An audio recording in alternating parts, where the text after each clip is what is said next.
the billionaire who swore against love until she made him break every promise. Hi, my beautiful family. Today I come with a special blessing in my heart. Welcome back to Mr. Peter Stories, where love changes everything. A divine prayer for our Mr. Peter family, blessed by heavenly grace. May our hearts be guided by divine light. May our souls be touched by pure love. May our family grow stronger with each story we share. Bless every member of this beautiful family, old and new. To my precious new viewers watching for the first time, this story holds a promise that will touch your heart so deeply you'll understand why millions have joined our family. Watch until the end, and I guarantee you'll feel the magic that makes our stories special. And to my loyal family members, my heart overflows with love for you. Your support means everything. If these stories bring light to your life, spread the love by typing "We are satisfied" in the comments below. Today's story, it's different, more powerful, more emotional. A story of promises broken and remade, of love that conquers the coldest hearts. Let's begin this journey together, my beautiful family. Open your hearts, because this story will change everything. The Alexander Pierce law firm towered over downtown Seattle like a glass and steel monolith, its windows reflecting the stormy October sky. On the 42nd floor, Marissa Wren stood motionless before the floor-to-ceiling windows, watching raindrops race down the glass. Her reflection stared back at her, a woman whose success at 28 had become the talk of Seattle's legal circles. Yet today, she wasn't here as an attorney. She was here to meet her future husband.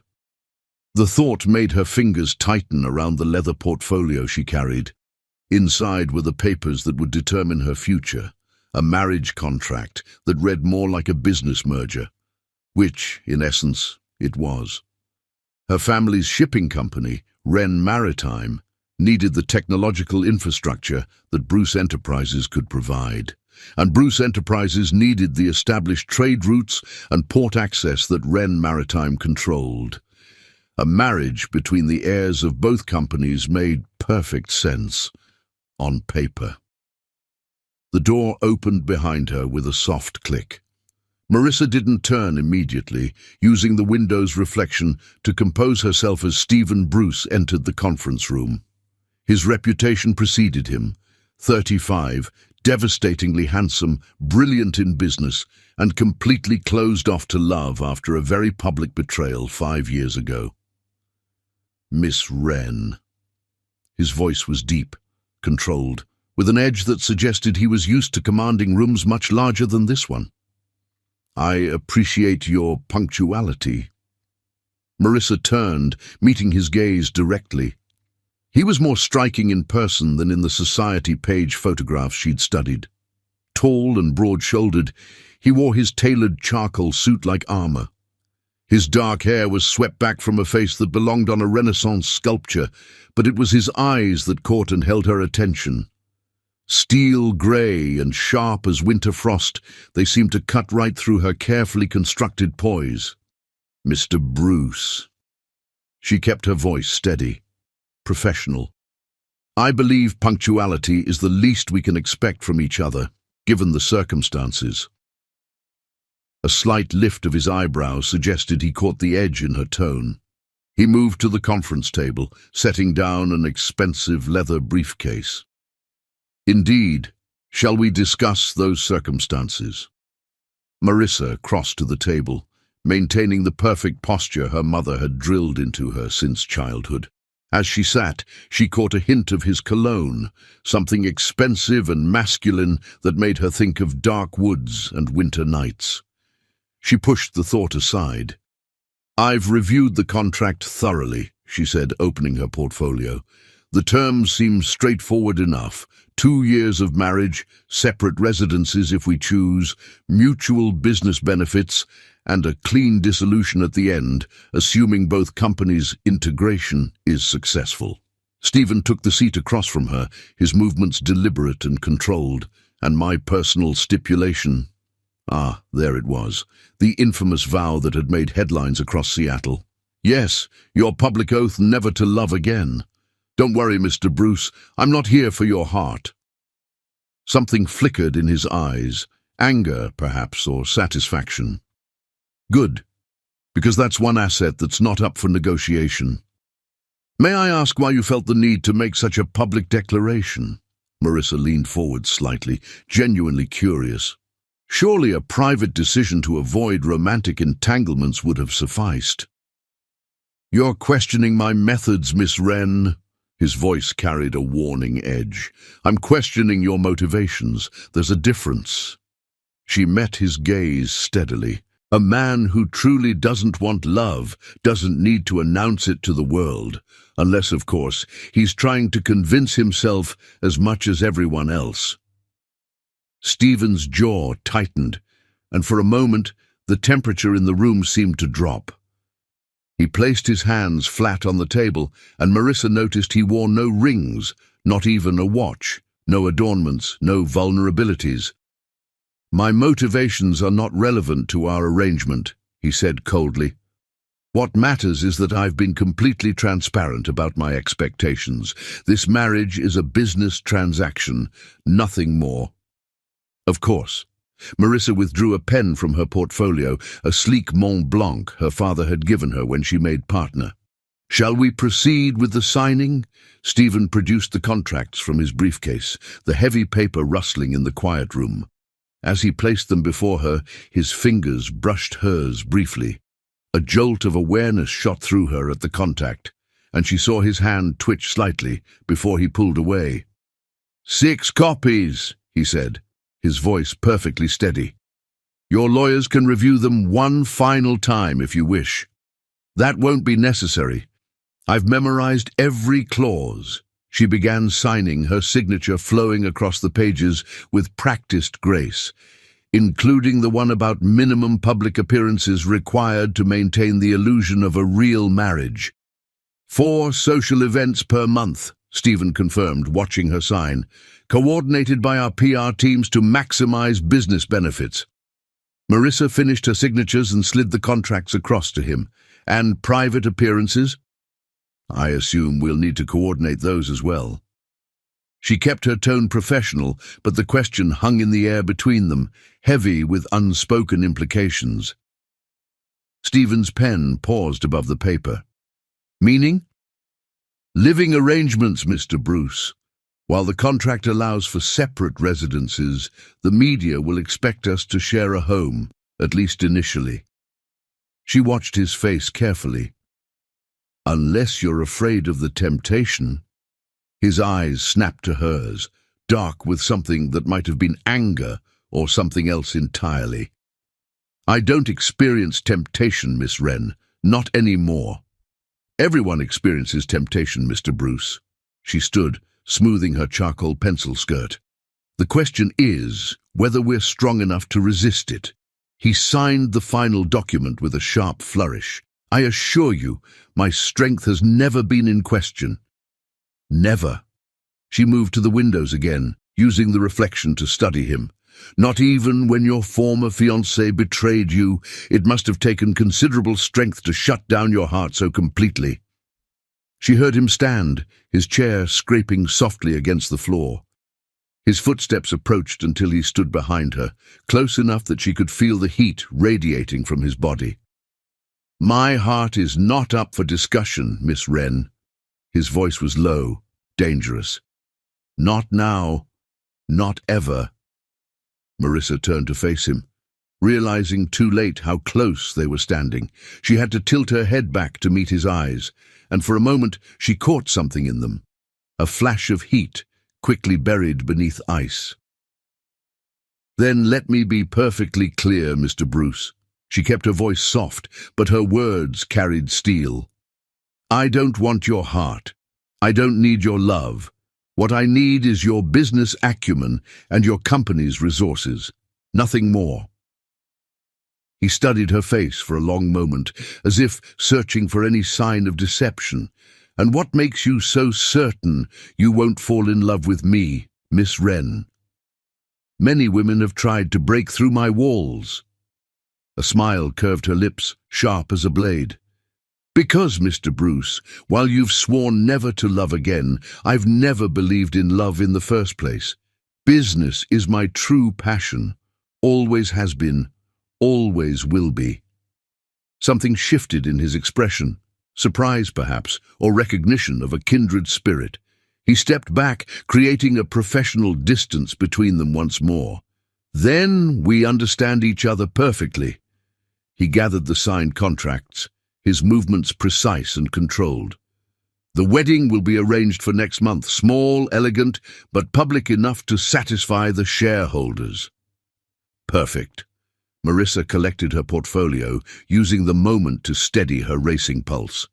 "Will that be all, Mr. Bruce?" He opened the door for her, ever the consummate gentleman. "Just one thing, Miss Wren. Since we'll be married soon, you might as well call me Stephen." She paused in the doorway, looking up at him with a smile that didn't quite reach her eyes. "Very well, Stephen. But remember, this arrangement works both ways. The Ice Queen of Seattle's legal world didn't earn her nickname by accident." "Is that a warning, Marissa?" The way he said her name sent an involuntary shiver down her spine. "Consider it a reminder. You're not the only one who knows how to keep their heart locked away." With that, she stepped into the hallway, her heels clicking against the marble floor as she walked away. Stephen watched her go, his expression unreadable. Only the slight tightening of his jaw betrayed any emotion as he closed the door, leaving him alone with the sound of rain against the windows and the lingering scent of her perfume in the air. Neither of them could have known that this was the beginning, not just of their arrangement, but of a battle between duty and desire that would challenge everything they thought they knew about love, trust, and the careful walls they'd built around their hearts. Chapter 2. Wedding Bells and Warning Signs.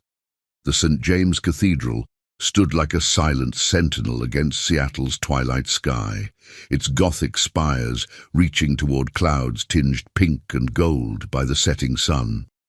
Inside, hundreds of white orchids and roses transformed the ancient stones into something out of a fairy tale. Not that Marissa Wren believed in fairy tales, especially not today, on her wedding day. She stood before the full-length mirror in the bride's chamber, studying her reflection with a critical eye. The wedding dress was a masterpiece of understated elegance. Ivory silk that seemed to flow like water, with a neckline that suggested rather than revealed, and a train that whispered against the floor with every movement. Her dark hair was swept up in an intricate design decorated with tiny diamonds that caught the light like trapped stars. "You look perfect," her mother said from the doorway, her voice tight with emotion. "Though I never thought you'd marry like this." Marissa met her mother's eyes in the mirror. "The company needs this, Mom. You know that. The company needs a merger.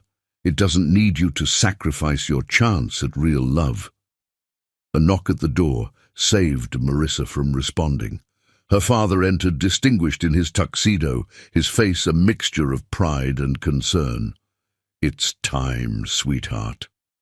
As they walked toward the cathedral's main sanctuary, Marissa's thoughts drifted to Stephen. They hadn't seen each other since signing the contract a month ago, communicating only through their lawyers and wedding planners. She wondered if he felt the same strange mixture of anticipation and dread that churned in her stomach. The massive wooden doors opened, and the first notes of the wedding march filled the air. Marissa gripped her father's arm, drawing strength from his steady presence. The guests rose, Seattle's elite, business partners, shareholders, all watching with calculating eyes as she began her walk down the aisle. And then she saw Stephen. He stood at the altar like a statue carved from marble, his black tuxedo emphasizing the breadth of his shoulders and the lean strength of his frame. His face was composed, revealing nothing, but as their eyes met, something flickered in his gaze, something that made her breath catch and her steps falter for just a moment. Her father squeezed her arm gently, steadying her. The walk seemed to take forever, and no time at all before she stood beside Stephen, close enough to catch the subtle scent of his cologne. "You look stunning," he murmured, his voice pitched for her ears alone. "Thank you," she whispered back. "You clean up rather well yourself." A ghost of a smile touched his lips before disappearing as the priest began the ceremony. They exchanged traditional vows. Neither of them had wanted to write their own, knowing any personal touches would be lies. When Stephen slipped the ring onto her finger, his touch lingered a fraction longer than necessary, sending an unexpected shiver down her spine. The reception was held at the Olympic Hotel, its grand ballroom transformed into a winter wonderland of crystal and silver. Marissa played her part perfectly, smiling at all the right moments, dancing with the right people, her hand resting just so on Stephen's arm when photographers were near. "You're quite the actress," Stephen observed during their first dance, his hand warm against the small of her back. "I could say the same about you." She smiled up at him, maintaining their picture-perfect image. That speech about looking forward to our future together was particularly convincing. His fingers tightened slightly on her waist. "Who says it wasn't true? Our company's future together is quite promising." "Ah, yes, the only future you care about." She let him spin her out and back, their bodies moving in perfect synchronization. "Tell me, do you practice being this cold, or does it come naturally?" "About as naturally as your Ice Queen persona, I'd imagine." His voice held an edge now. "Though I have to wonder what you're hiding beneath all that frost." Marissa's smile never wavered, though her heart rate picked up. "Nothing that concerns you. Everything about you concerns me now." His eyes locked with hers. "We're married, Marissa. Like it or not, your masks are my business."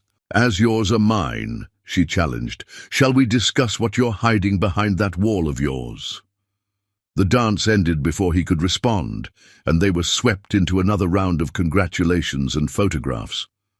Hours passed in a blur of champagne toasts and careful conversations, until finally, mercifully, it was time to leave. Their suite at the Olympic Hotel occupied the entire top floor, offering panoramic views of the city and Puget Sound beyond. Marissa entered first, kicking off her heels with a sigh of relief. Her wedding dress rustled as she moved to the windows, watching lights twinkle across the water.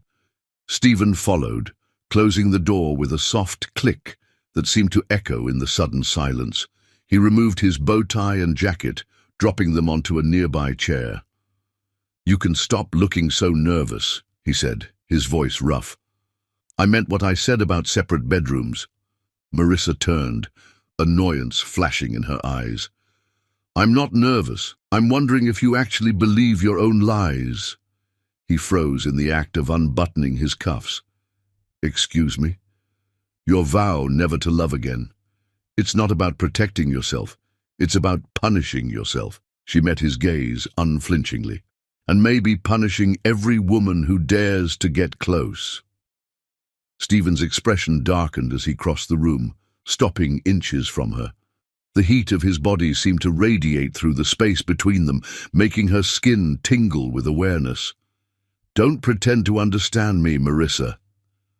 His voice was dangerously soft. "You don't know anything about me. I know enough to recognize a man running from his own heart." She tilted her chin up, refusing to back down. "Tell me, Stephen, what scares you more? The possibility of loving again, or the possibility that you already do?" His hands shot out, gripping her arms. For a moment, she thought he might shake her or kiss her. Instead, he held her there, his breathing ragged, his eyes burning into hers. "You think you're so clever," he said, his voice rough. "Reading people, finding their weaknesses, but you've made one crucial mistake." "And what's that?" "You assume I have a heart to run from." His grip tightened fractionally. I burned that bridge 5 years ago, and I won't rebuild it. Not for you, not for anyone." Marissa laughed softly, the sound lacking any humor. "Then why are you touching me like you can't let go?"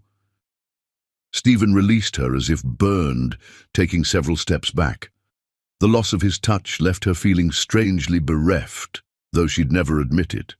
"This was a mistake," he muttered, running a hand through his hair. "Which part? The marriage or the moment of weakness?" His eyes snapped to hers, filled with something that looked dangerously like desire. "Both, neither. I don't know anymore." Marissa moved past him, gathering her overnight bag. "Well, when you figure it out, I'll be in my room. Good night, husband." She was almost to the bedroom door when his voice stopped her. "Marissa." She paused but didn't turn. "Yes?" "You're wrong about me punishing every woman who gets close." She heard him move closer, felt the heat of him behind her. "Just the ones who make me feel something I shouldn't." Her hand tightened on the doorknob. "And what do I make you feel, Stephen?" The silence stretched between them, heavy with unspoken words and denied desires. "Nothing," he finally said, but his voice was hoarse. "You make me feel nothing at all." Marissa smiled sadly, still facing the door. "Then we're both liars, aren't we?" She entered her room without looking back, closing the door softly behind her. Only then did she allow herself to lean against it, her heart racing as she listened to his footsteps retreat to the other bedroom. Outside, Seattle's lights continued to twinkle, oblivious to the war being waged between duty and desire in the suite above. And if both bride and groom lay awake that night, thinking of the electric tension between them and the lies they'd told themselves, well, that was nobody's business but their own. Chapter 3. Dangerous Territory. 3 months into their marriage of convenience, nothing about Marissa's life felt convenient anymore. The careful distance she and Stephen had maintained since their wedding night was crumbling, replaced by something far more dangerous: familiarity. Despite their separate bedrooms in the sprawling penthouse overlooking Lake Washington, they'd fallen into domestic patterns neither had anticipated. Shared dinners had become a nightly ritual, ostensibly to discuss business matters, but increasingly filled with charged silences and heated debates that had nothing to do with their company's merger. Tonight, Marissa was running late. A complex corporate case had kept her in court hours longer than expected, and Seattle's notorious traffic hadn't helped. When she finally entered the penthouse, still in her courtroom attire, a navy powersuit that emphasized her curves while maintaining professional authority, she found Stephen at the dining table, a glass of wine in hand, and tension evident in his shoulders. "You're late," he remarked, his voice deceptively casual. The evening light streaming through the floor-to-ceiling windows caught the silver at his temples, reminding her that despite his youth, he carried the weight of experience. "Unlike some people, I actually have to work for my success." She dropped her briefcase by the door, missing his flinch as she kicked off her heels. Her feet ached after hours of standing in court, but she refused to show any weakness. Stephen's fingers tightened around his wineglass. "Is that what you think? That I was handed everything? Weren't you?" Marissa moved to the bar, pouring herself a generous glass of red wine. "The mighty Stephen Bruce, born with a silver spoon and an ice-cold heart. Tell me, did you practice that boardroom glare in the mirror, or did it come naturally with the trust fund?" He stood so abruptly his chair scraped against the hardwood floor. "You want to know why I'm so cold?" His voice carried an edge she'd never heard before. "Because the last woman I trusted used me to steal half my company's patents. She played me for a fool, and I swore never to love again." Marissa finished, turning to face him. "Yes, I know the story. It's practically required reading in Seattle's social circles. Poor Stephen Bruce, betrayed by love, now frozen in his tower of steel and glass." She took a deliberate sip of wine. "But you're not the only one with scars, Stephen." Something flickered in his eyes, interest perhaps, or recognition. He moved closer, his movements predatory. And what scars would those be, Mrs. Bruce? What wounds could the Ice Queen possibly carry? Marissa held her ground as he approached, though her pulse quickened. You think you have the monopoly on betrayal? On pain? She laughed softly, the sound lacking any humor. My first year of law school, I was engaged. He was brilliant, charming, everything I thought I wanted. Until I found out he was sleeping with my best friend, and half the female population of Harvard Law. Stephen stopped inches from her, close enough that she could see the flecks of silver in his eyes. And that's why you don't believe in love? No. She met his gaze steadily. That's why I learned to be careful. Why I don't believe in love is an entirely different story. Tell me. His voice had dropped lower, almost intimate. Marissa took another sip of wine, using the moment to steady herself. My mother was the romantic in the family. She believed in true love, soulmates, happily ever after. She also believed my father when he said his late nights at the office were just work. Believed him when he said his business trips couldn't be rescheduled. Believed him right up until his mistress showed up at our door, pregnant and demanding recognition. Stephen's expression shifted, something like understanding crossing his features. What happened? What always happens. Money changed hands, papers were signed, scandals were buried. Her smile was sharp as broken glass. And I learned that love is just another word for leverage, another weapon to be used against you. Is that what this is? He gestured between them. Another weapon in your arsenal. This? Marissa arched an eyebrow. This is business, remember. Your rules, not mine. Stephen's hand shot out, gripping her wrist. The wineglass trembled between them but didn't spill. Then why does it feel like war? The heat of his touch seemed to burn through her skin. Because you're fighting something, Stephen. The question is, what? You know what? His voice was rough. You've been pushing my boundaries since the day we met. No, she countered, setting down her wineglass without breaking eye contact. I've been revealing your lies. There's a difference. His grip tightened fractionally. I don't lie. Really? Marissa stepped closer, eliminating the last inches between them. Tell me you feel nothing when I'm near. Tell me your pulse doesn't race when I enter a room. Tell me you don't lie awake at night, wondering what I'm wearing on the other side of that wall between our bedrooms. Stephen's other hand came up to grasp her shoulder, whether to push her away or pull her closer, neither seemed sure. Stop. Why? Because I'm right. She placed her free hand against his chest, feeling his heart thundering beneath her palm. Because the great Stephen Bruce, who swore never to love again, can't stop thinking about his wife. This isn't love. His words came out strangled. This is madness. Is there a difference? For a moment she thought he might kiss her. His eyes dropped to her lips, his breathing ragged. The tension between them was a living thing, electric and dangerous. Then his phone rang, shattering the moment.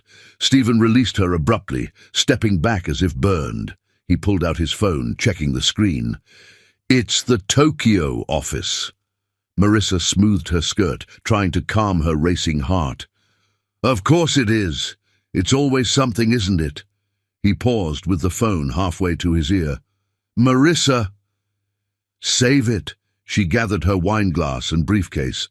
I have briefs to review anyway. Enjoy your call. She was halfway to her room when his voice stopped her. You're right. Marissa turned, finding him still standing by the bar, phone forgotten in his hand. About what? I do lie awake at night. His voice was low, intense, and it's driving me crazy. The admission hung in the air between them, heavy with implications. Marissa felt her breath catch, but she forced herself to maintain her composure. Then maybe you should do something about it. Like what? She smiled, slow and deliberate. That's your decision to make, Stephen. But remember, you're not the only one lying awake at night. With that, she disappeared into her room, leaving him standing there with his phone ringing and desire burning in his veins. The wall between their bedrooms had never felt thinner, nor the space between duty and desire more treacherous. In her room, Marissa leaned against the door, her heart pounding. She could hear Stephen's voice through the wall, speaking rapid-fire Japanese to his Tokyo office.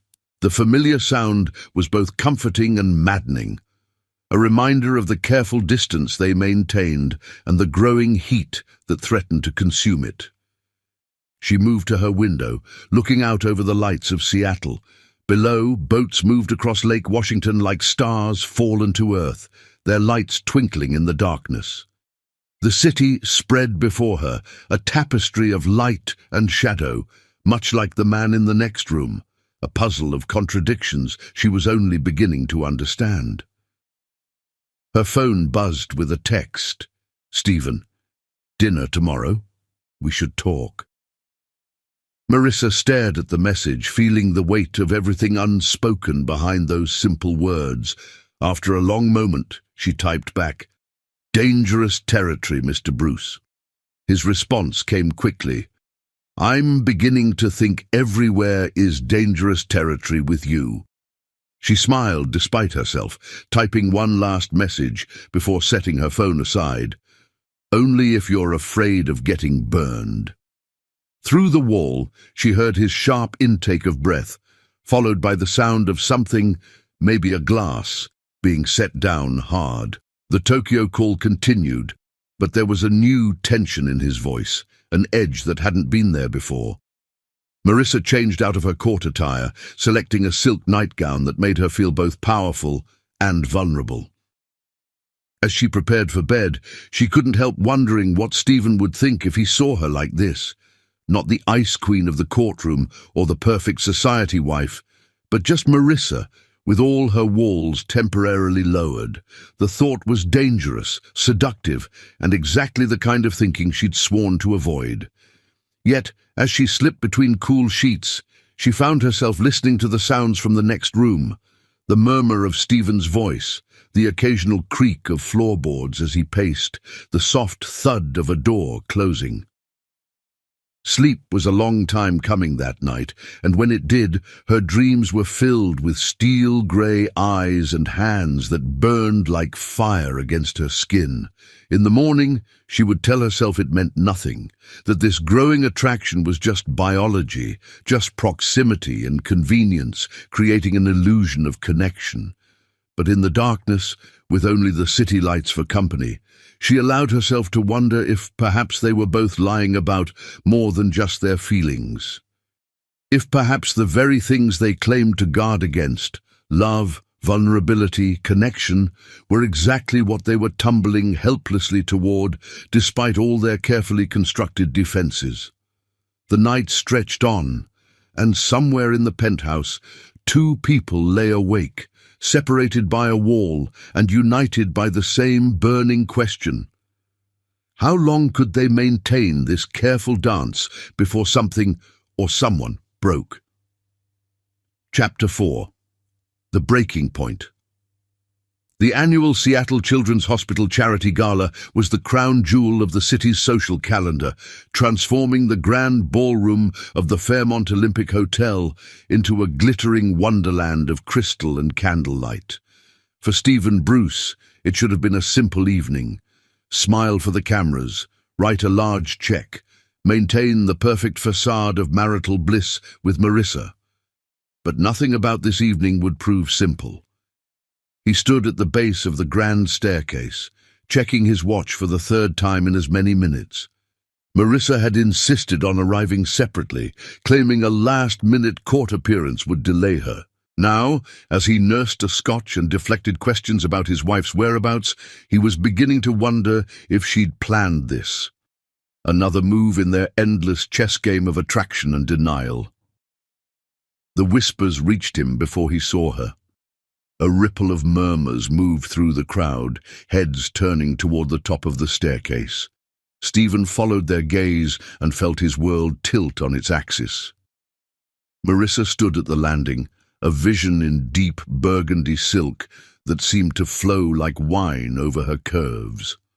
The dress was a masterpiece of suggestion, a high neckline in front that plunged dramatically in back, revealing the elegant line of her spine.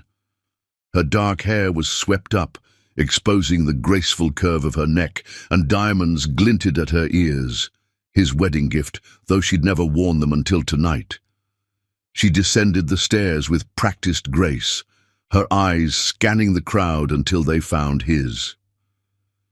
The slight curve of her lips suggested she knew exactly what effect she was having. On him, on everyone. Stephen forced himself to breathe normally as she approached. The scent of her perfume reached him first, something exotic and intoxicating that made his head spin. "You're late," he managed, his voice rougher than he intended. "Am I?" Marissa accepted a champagne flute from a passing waiter. "I hadn't noticed." "That dress—" He trailed off, unable to find words that wouldn't betray him. "Do you like it?" She turned slowly, giving him the full effect. "I thought it appropriate for a charity event. After all—" She leaned closer, her lips brushing his ear. "It's all about making people want to give." Stephen's hand flexed on his scotch glass. "Are we still talking about charity? What else would we be talking about?" Her innocent tone was belied by the knowing look in her eyes. "Dance with me." It wasn't a request. Stephen set down his glass, knowing he should refuse. "Bad idea. Afraid you might feel something?" She was already moving toward the dance floor, knowing he would follow. He did, of course. He always did. His hand caught her waist, pulling her into the traditional frame as the orchestra played a slow waltz. The silk of her dress was cool beneath his palm, but her skin burned hot where his fingers touched bare back. "I feel nothing," he lied, guiding her through the steps with practiced ease. Liar. She pressed closer, her body molding to his in a way that made his breath catch. "Your body betrays you, Stephen. Your heart is racing." "And yours isn't?" His thumb stroked the bare skin of her back, feeling her shiver. "Your pulse is racing too, Marissa. I can feel it here." He brushed the sensitive spot at the base of her throat. "That's just biology." But her voice was breathless. "Chemical reactions, nothing more." "Is that what you tell yourself at night?" He spun her out and back, using the momentum to pull her even closer. "When you lie awake thinking about me?" Her eyes darkened. "You're very sure of yourself." "I'm sure about what I see in your eyes when you look at me." His lips brushed her temple, feeling her sharp intake of breath. "What I hear in your voice when you're trying to convince yourself you don't want me."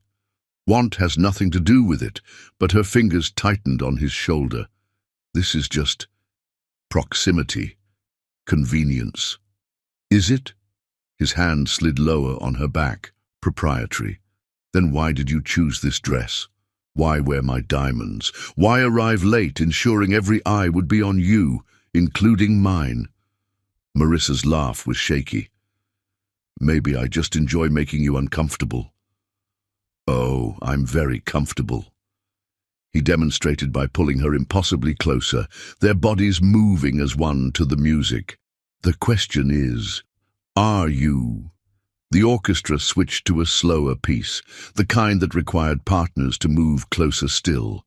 Around them, other couples swayed to the romantic melody, but Stephen and Marissa might as well have been alone in the ballroom. "You're playing a dangerous game," she whispered, her fingers toying with the hair at his nape. "I'm not playing anything." His voice was low, intense. "For once, I'm being completely honest." "Are you?" She looked up at him through dark lashes. "Then be honest about this. What do you want from me, Stephen?" The question hung between them, heavy with possibility. Stephen's hand tightened on her waist as images flashed through his mind. Marissa in his bed, her hair spread across his pillows, her body arching beneath his. "Everything," he growled, the word torn from him. "Nothing." I don't know anymore. Her breath hitched. That's not an answer. It's the only one I have.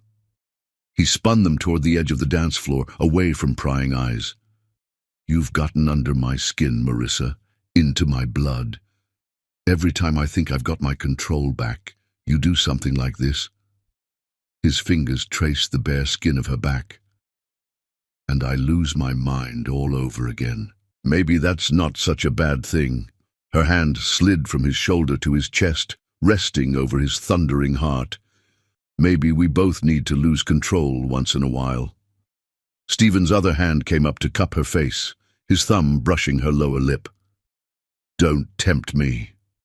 Why not? Her tongue darted out to wet her lips, brushing his thumb.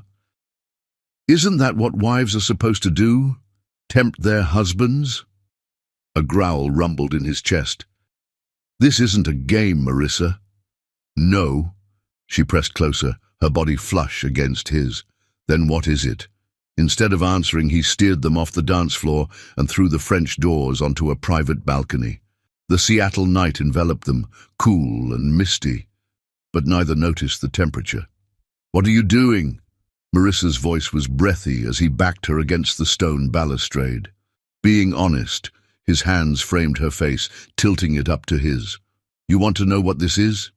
It's madness. It's fire in my veins every time you're near. It's lying awake at night, wanting you so badly I can't breathe. Her hands fisted in his lapels. Stephen, tell me to stop. His lips hovered inches from hers. Tell me you don't feel it too. I can't. The words were barely a whisper. God help me, I can't. The last thread of his control snapped. His mouth claimed hers in a kiss that was nothing like the chaste peck they'd shared at their wedding. This was heat and hunger, and months of denied desire exploding between them. Marissa made a soft sound of surrender that nearly undid him, her lips parting beneath his as her arms wound around his neck. Stephen kissed her like a man starving, one hand tangling in her hair while the other splayed across her bare back, pulling her closer. She met his passion with her own, nipping at his lower lip until he groaned. We should stop, she gasped when they finally broke for air. Should we? His lips traced a burning path down her neck. Is that what you want? No. Her head fell back, giving him better access. God, no! Then don't ask me to. He reclaimed her mouth, pouring all his confusion and desire and need into the kiss. Marissa responded in kind, her body melting into his as if they'd been made for this moment. A burst of laughter from the ballroom jolted them back to reality. They broke apart, both breathing heavily, their careful facades completely shattered. This changes everything, Marissa whispered, her lips swollen from his kisses. Stephen rested his forehead against hers, trying to steady his racing heart. It changes nothing, it can't. Why not? Her fingers traced his jaw. We're married. This is allowed. Because... He pulled back, running a hand through his disheveled hair. I can't give you what you deserve. I can't be what you need. What if what I need is this? She gestured between them. What if what I deserve is the truth instead of these careful lies we keep telling ourselves? The truth? He laughed harshly.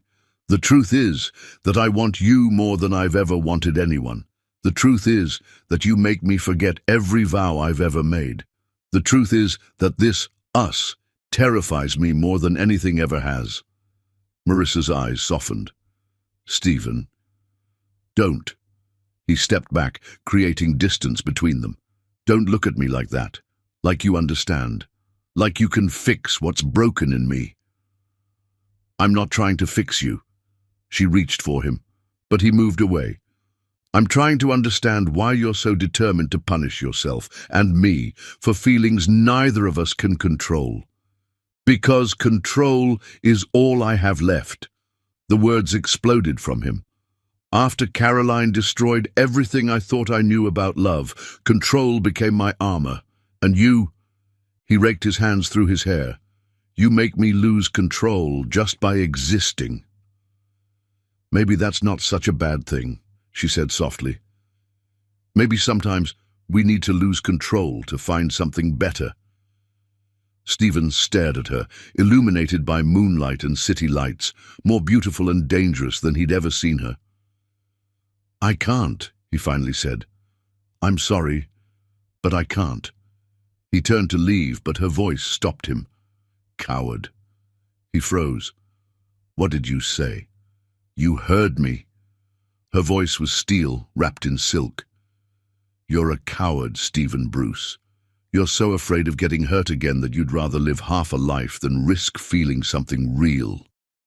He whirled back to face her, anger and desire warring in his expression. You think this is about fear? This is about survival. Love destroyed me once. I won't let it happen again. No. Marissa stepped closer, her eyes blazing. Your ex-fiancé didn't destroy you. You destroyed yourself. You're so busy building walls that you can't see what's right in front of you. And what's that? A woman who understands broken hearts, who knows all about walls and fears and trust issues, who isn't asking for forever, just for now. The words hung between them, heavy with possibility. Stephen's hands clenched at his sides, every muscle in his body straining toward her. Just for now, he repeated, his voice rough. And when now ends? When this burns itself out, then we'll deal with it. She closed the distance between them, placing her hand over his heart. But don't we deserve to know what this could be? Don't we deserve a chance at something real? Stephen covered her hand with his, feeling the warmth of her skin through his shirt. You make everything sound so simple. It is simple. She rose on tiptoe, brushing her lips against his jaw. Stop thinking. Stop analyzing. Just feel. His control shattered. With a growl, he pulled her back into his arms, claiming her mouth in a kiss that left no doubt about his feelings. Marissa melted against him, her body fitting perfectly against his, as if they'd been designed for each other. When they finally broke apart, both breathing heavily, Stephen rested his forehead against hers. This is insane. Completely. She smiled, running her fingers through his hair. But isn't that what makes it worth the risk? Instead of answering, he kissed her again, pouring all his confusion and desire and need into the contact. And if anyone noticed that the Ice Queen and her frozen king left the gala early, their clothes slightly disheveled, and their eyes bright with something that looked suspiciously like hope, well, that was nobody's business but their own. Chapter 5. First Taste of Fire. The night everything changed started with a thunderstorm. Seattle's sky had opened up shortly after they'd left the gala, forcing them to abandon their plans for a walk along the waterfront. Instead, they'd returned to their penthouse, the air between them crackling with as much electricity as the storm outside. Marissa had retreated to the library, claiming she needed to review case files. In reality, she needed space to think, to process the seismic shift that had occurred on that balcony. She'd settled into Stephen's favorite leather chair, but the legal documents in her lap went unread as she watched lightning illuminate the city skyline. Hours passed, and somewhere between reviewing precedents and listening to the rain, she dozed off. The case file slid from her lap, papers scattering across the Persian rug as sleep claimed her. Stephen found her there close to midnight, having spent hours in his home office, trying and failing to focus on work. He'd meant to head straight to his bedroom, to maintain the careful distance they'd cultivated over months of marriage. Instead, he found himself drawn to the library's soft lamplight, to the sight of his wife curled in his chair. She looked different in sleep, softer, more vulnerable. Her evening gown had been replaced by silk pajamas in deep blue, and her carefully styled hair had come loose, dark strands falling across her face. Without thinking, he reached out to brush them back, The moment his fingers touched her cheek, her eyes fluttered open. Stephen. His name on her lips, rough with sleep, did something to his chest. You fell asleep, reviewing cases. Marissa straightened, becoming aware of their positions, her in his chair, him leaning over her, his hand still hovering near her face. I should go to bed. Yes, he agreed, but didn't move. You should. Lightning flashed outside, illuminating her face. In that brief, brilliant moment, he saw everything she tried to hide behind her Ice Queen facade. Desire, uncertainty, hope. What happened next was inevitable as the thunder that followed. His lips found hers, or perhaps she reached for him first. It didn't matter. All that mattered was the taste of her, the soft sound she made when he pulled her against him, the way her fingers threaded through his hair. Stephen, she gasped when they broke for air. What are we doing? Breaking all our rules. He kissed her again, deeper this time, years of denied passion pouring out. Tell me to stop. Instead of answering, she used her grip on his hair to pull him closer. The kiss turned hungry, desperate, months of tension finally finding release. When she bit his lower lip, he growled, lifting her from the chair in one smooth motion. Marissa's legs wrapped around his waist instinctively, her silk pajamas sliding against his dress shirt. The papers. Leave them. He was already carrying her toward the door, pausing only to press her against the library wall for another searing kiss. They can wait. Everything can wait, she agreed, her lips trailing fire down his neck. Except this. Us. They barely made it to his bedroom, leaving a trail of clothing in their wake. His tie in the hallway, her silk top by his door, his shirt somewhere between. Each new expanse of revealed skin demanded exploration, each touch igniting fresh fires. Stephen laid her on his bed with more gentleness than she expected, given the hunger in his eyes.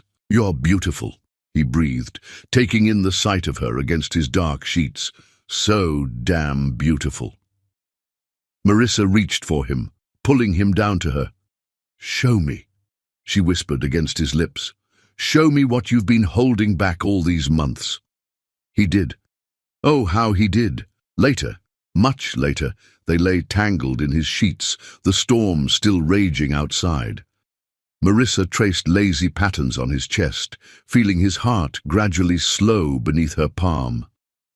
We should talk about this, she murmured, though she made no move to leave the warmth of his embrace. Should we? His fingers drew circles on her bare shoulder. Or should we just accept that some forces are beyond our control? She propped herself up on an elbow to look at him, like thunderstorms, like chemistry. He tucked a strand of hair behind her ear, his touch lingering. Like whatever this is between us. And what is this? She held his gaze, needing to understand. Just physical attraction? Convenience? Stephen's hand cupped her face, his thumb brushing her cheek. You know it's more than that. Do I? Her voice wavered slightly. Because a few hours ago, you were running away from this, from us, as fast as you could. He was quiet for a long moment, his fingers still stroking her skin.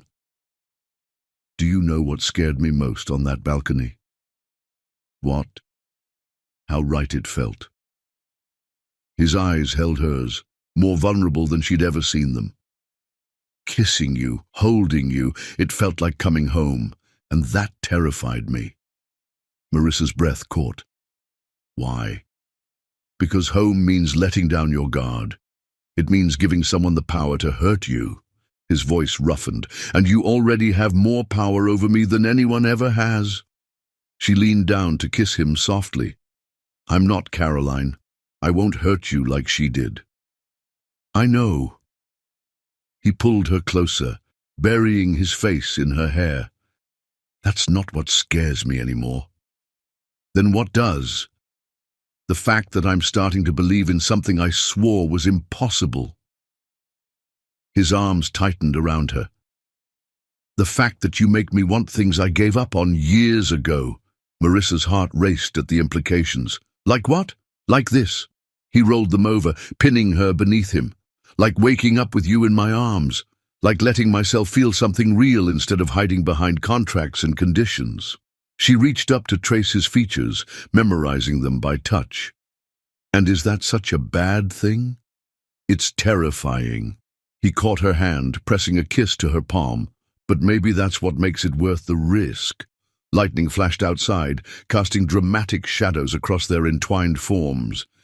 In that brief illumination, Marissa saw something in Stephen's eyes that made her breath catch. Something that looked dangerously like love. "Stay with me tonight," he murmured, his lips brushing her temple. "No more separate bedrooms. No more pretending we don't want this." "Are you sure?" She needed to know this wasn't just passion talking. "Once we cross this line, Stephen, there's no going back." His answer was to kiss her, slow and deep and thorough, until she was melting beneath him. "I don't want to go back," he breathed against her lips. "I want to go forward. With you." Marissa wrapped herself around him, her body fitting perfectly against his. "Then show me again," she whispered. "Show me what forward looks like." Outside, the storm raged on, but neither of them noticed. They were too lost in their own storm, in the discovery of each other, in the realization that sometimes the most dangerous territory is the landscape of the heart. Hours later, as false dawn began to lighten the sky, they finally slept. Marissa's head rested on Stephen's chest, his arms wrapped protectively around her, their legs tangled beneath the sheets. The wall between their bedrooms had never seemed more unnecessary, nor the space between duty and desire more beautifully blurred. As morning approached, neither stirred. They had found something in the night, something that transcended their careful arrangements and logical plans, something that felt like destiny, like inevitability, like the first taste of a fire that would either forge them stronger or burn them both to ash. Only time would tell which it would be. But for now, in the quiet hours before dawn, they slept. And if their dreams were filled with each other, with promises unspoken and futures newly possible, well, that was nobody's business but their own. The storm had passed, but its effects would linger. In the morning, they would have to face the consequences of their night together, would have to decide if this new intimacy was worth the risk of heartbreak. But that was for later. For now, they slept, wrapped in each other's arms, their hearts beating in sync, their bodies and souls, finally, perfectly aligned. And in their sleep, they smiled, as if sharing the same beautiful dream, a dream of love reborn from the ashes of broken promises and shattered vows. Chapter 6. Aftermath. Morning brought clarity, and with it, complications.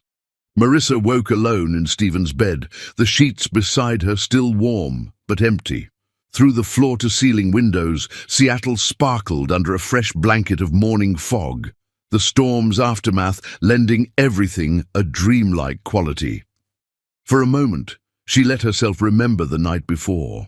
The thunder, the kisses, the way Stephen had looked at her as if she were something precious and dangerous all at once. Her body still hummed with the memory of his touch, but her mind was already racing ahead to the implications.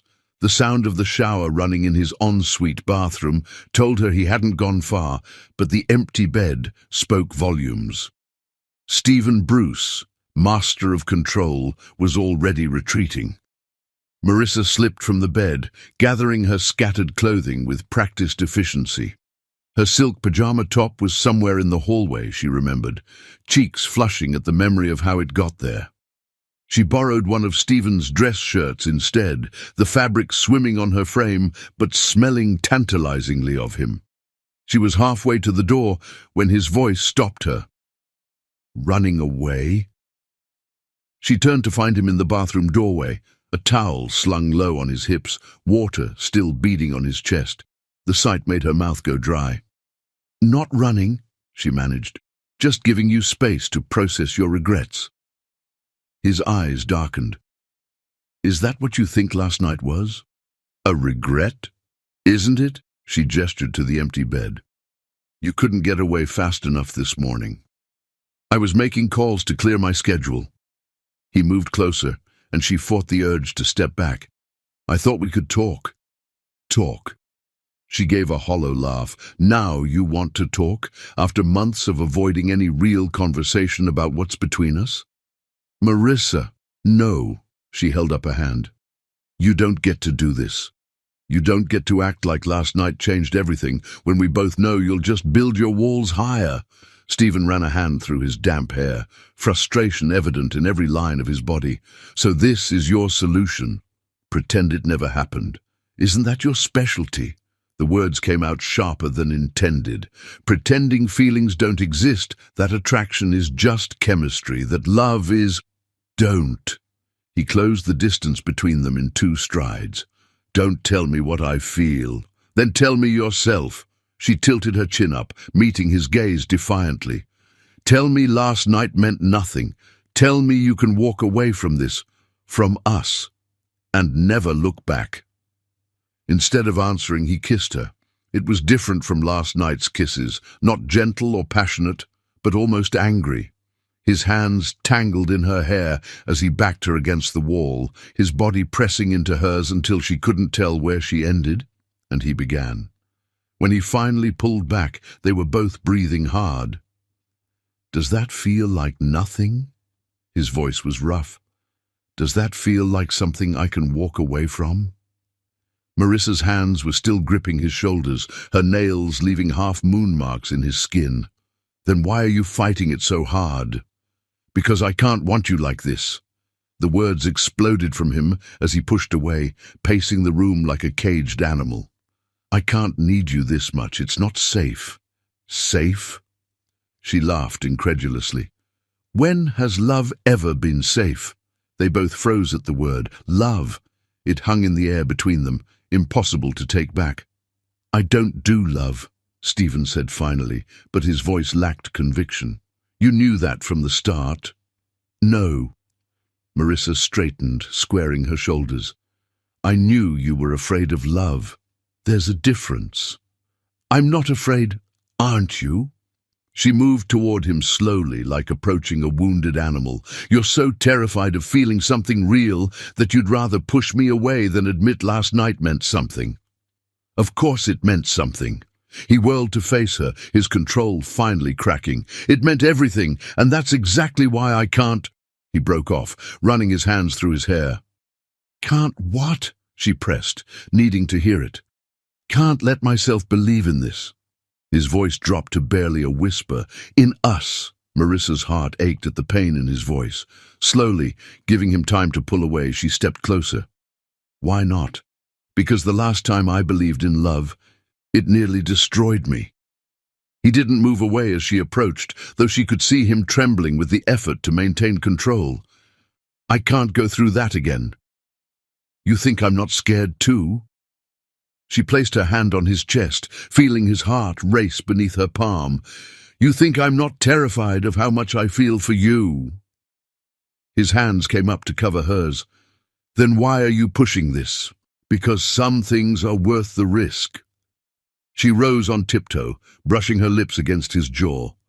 "Because what I feel for you is bigger than my fear." Stephen's arms wrapped around her automatically, pulling her closer. "And if it all falls apart, then we fall together." She looked up at him, letting him see everything she felt. "But at least we'll know we were brave enough to try." For a long moment he just stared at her, something shifting in his eyes. Then, with a sound that was half groan and half surrender, he kissed her. This kiss was different from all the others. Not desperate or angry or passionate, but tender, as if he was finally letting himself feel everything he'd been holding back. When they broke apart, Marissa saw tears in his eyes. "I can't promise you forever," he whispered. "I don't know if I even believe in forever anymore. I'm not asking for forever. She wiped away a tear that had escaped down his cheek. "I'm just asking for now, for a chance to see what this could be." He pressed his forehead to hers, breathing her in. "And if I can't be what you need, if I'm too broken, too damaged, then we'll figure it out together." She kissed him softly. "Besides, haven't you noticed? My edges are just as sharp as yours. Maybe that's why we fit so well." A ghost of a smile touched his lips. "When did you get so wise?" "Somewhere between falling into your bed and falling for you." The words slipped out before she could stop them, but she didn't regret them. Stephen's breath caught. For a moment, she thought he might pull away again.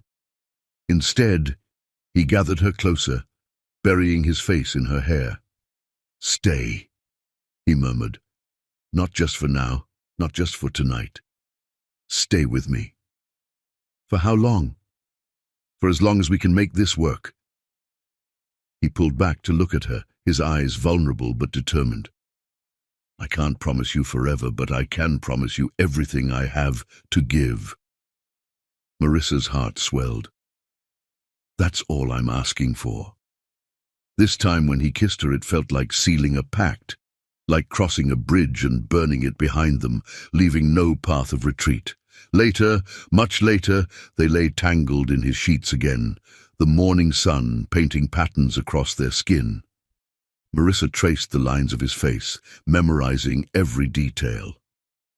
"What are you thinking?" he asked, catching her hand and pressing a kiss to her palm. "That this changes everything. Does it have to?" She smiled, understanding what he was really asking. "The merger can still proceed as planned. The business side of our arrangement doesn't have to change, but everything else already has." She propped herself up on an elbow to look at him properly. "The question is, are you ready for that?" Stephen was quiet for a long moment, his fingers drawing patterns on her bare shoulder. "I don't know if I'll ever be ready," he finally admitted, "but I know I'm not ready to let you go." "Then don't."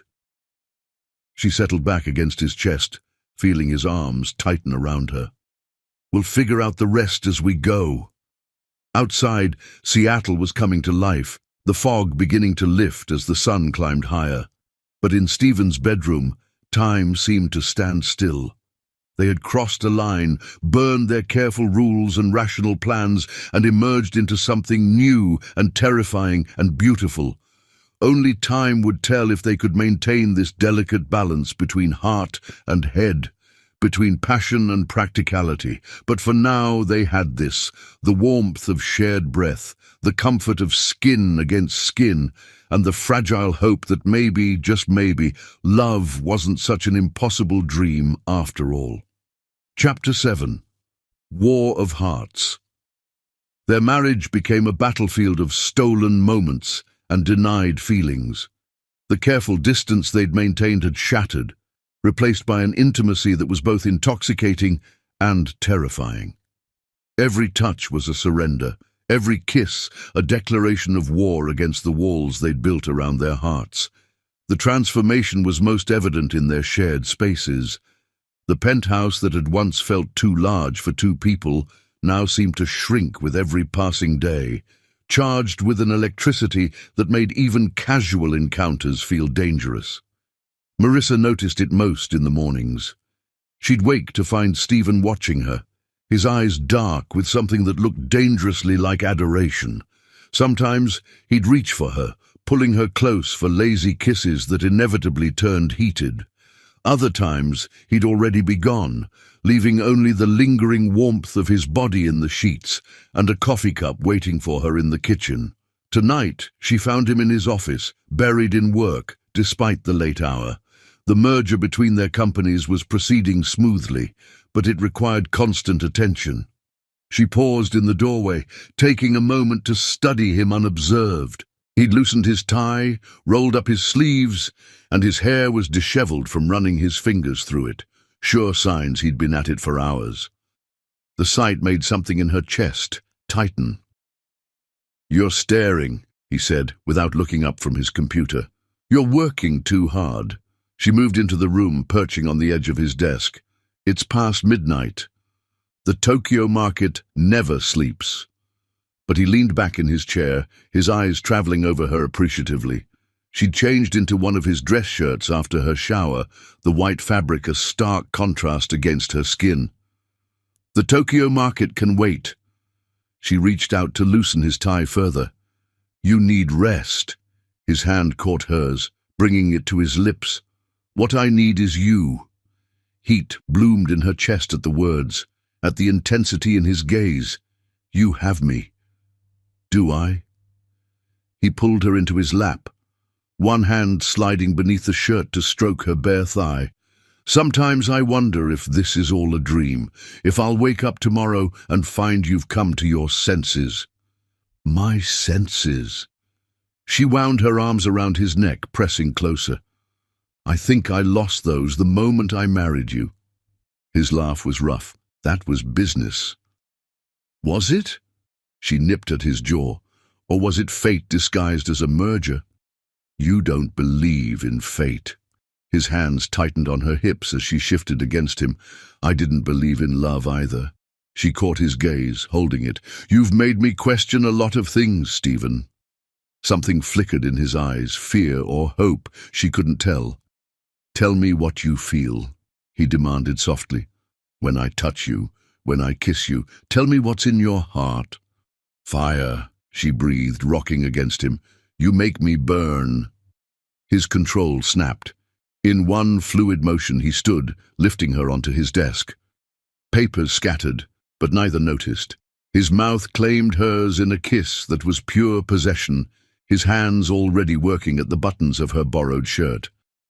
Tell me you feel nothing, she challenged between kisses, her fingers tangling in his hair. Tell me this is just physical. You know it's not. He traced burning kisses down her neck. You know what you do to me. Tell me. She needed to hear it, needed some confirmation that she wasn't alone in this madness. You drive me crazy. His words were punctuated by kisses, each one hotter than the last. You're in my blood, my thoughts, my dreams. I can't think straight when you're near me. Good. She pulled him closer, wrapping her legs around his waist. I don't want you thinking straight, I want you feeling. He groaned, his hands sliding up her thighs. What have you done to me, Marissa? What spell have you cast? The same one you've cast on me. She arched into his touch. Love. He stiffened at the word, his hands stilling on her skin. Don't. Why not? She cupped his face, forcing him to meet her eyes. Why are you still fighting this? Because love destroys. His voice was raw. Love betrays. Love leaves you hollow. Not all love. She kissed him softly, a contrast to their earlier passion. Not our love. Marissa. He tried to pull away, but she held him close. No more running. Her voice was steel wrapped in silk. No more hiding. Tell me what you feel. I feel anger. He kissed her hard. Frustration. Another kiss. Deeper. Need. What else? Hunger. His hands gripped her hips. Madness. His lips traced fire down her throat. Possession. But not love. She gasped as his teeth grazed a sensitive spot. He pulled back, his eyes dark with emotion. Never love. The word hung between them, a lie they both recognized. Marissa's heart ached at the fear she saw in his eyes, the desperate need to maintain some illusion of control. Coward, she whispered, but there was no heat in it, only understanding. Yes. His forehead pressed against hers. When it comes to you, to this, yes, I'm a coward. Then let me be brave enough for both of us. She kissed him softly. Let me show you that love doesn't have to destroy. Something broke in his expression. With a sound that was half growl, half sob, he gathered her close, kissing her with a desperation that took her breath away. Show me, he breathed against her lips. Show me what love should be. She did. Oh, How she did. Hours later, they lay tangled together on the leather couch in his office, their clothes scattered across the floor. Marissa traced lazy patterns on his chest, feeling his heart beat strong and steady beneath her palm. "We should move to the bedroom," he murmured, though he made no effort to release her. "Should we?" She pressed a kiss to his collarbone. "I rather like having you here, surrounded by all your symbols of control. Your desk, your files, your carefully ordered world." He chuckled, the sound rumbling through his chest. "All thrown into chaos by you." "Good chaos?" She propped herself up to look at him. His expression softened as he brushed hair from her face. "The best kind. Then why do you still look scared?" Stephen was quiet for a long moment, his fingers tracing patterns on her bare shoulder. "Because I've never felt like this before. Not even with Caroline?" She finished when he faltered. "Yes." His arms tightened around her. "What I felt for her was simple, uncomplicated. This us, it's like standing on the edge of a cliff in a hurricane. And that terrifies you." "It terrifies me how much I love it." The words slipped out before he could stop them. Marissa's breath caught, but she forced herself to stay still, to not spook him with the magnitude of what he'd just admitted. The great Stephen Bruce, admitting he loves something. She kept her tone light. "Should I alert the media?" He pinched her side gently. "Brat. Your brat." She kissed the underside of his jaw. "And you love that too." Instead of denying it, he rolled them over, pinning her beneath him. "I love too many things about you. That's the problem." "That's not a problem." She wound her arms around his neck. "That's a beginning." His eyes searched hers, vulnerability warring with hope. "A beginning of what?" "Something real." She pulled him down for a kiss. "Something worth fighting for." And if their lovemaking after that was tinged with something that felt dangerously like forever, well, that was nobody's business but their own. Outside, Seattle's lights twinkled against the night sky, a constellation of possibilities. Inside, two people who had sworn never to love again found themselves breaking every vow, every rule, every carefully constructed wall. Their war of hearts wasn't over, not by a long shot. But perhaps, just perhaps, they were finally fighting on the same side. Chapter 8. Broken Vows. The crack in Stephen's armor came during a business trip to New York. They'd flown in on his private jet, ostensibly to meet with investors, but both knew it was more than that. After weeks of growing intimacy in Seattle, this trip felt like a test. Their first time away together, no business obligations to hide behind. The trouble started with a phone call.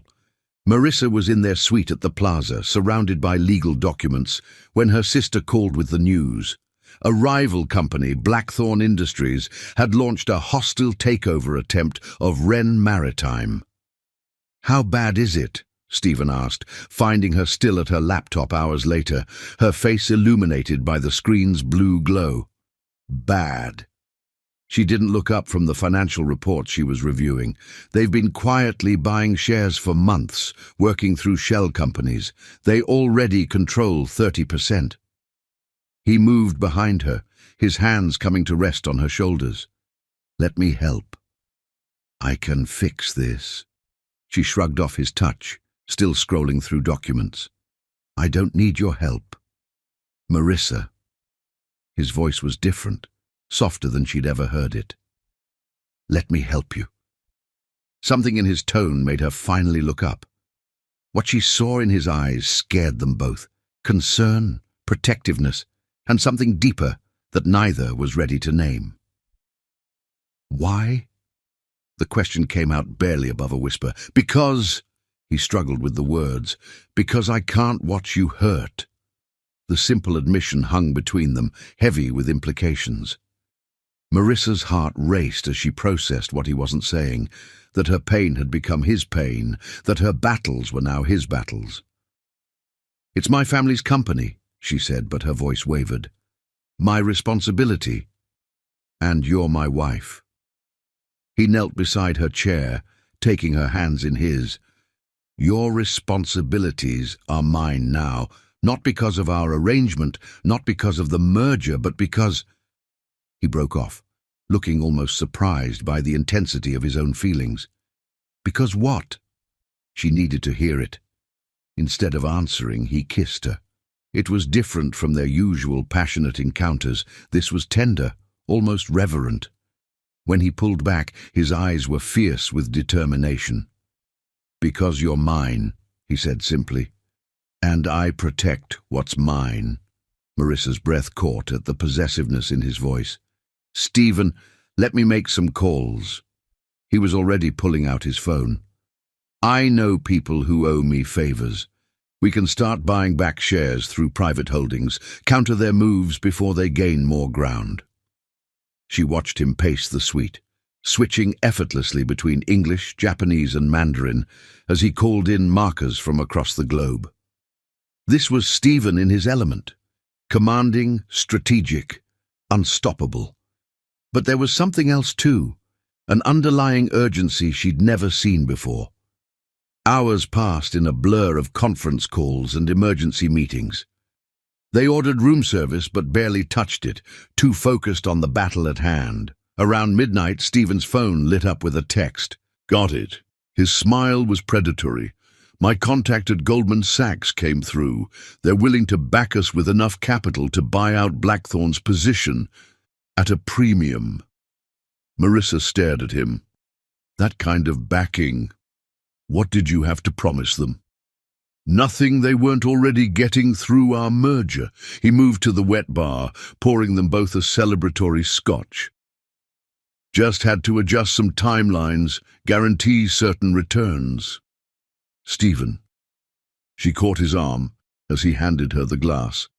What aren't you telling me? He was quiet for a moment, swirling the amber liquid in his glass.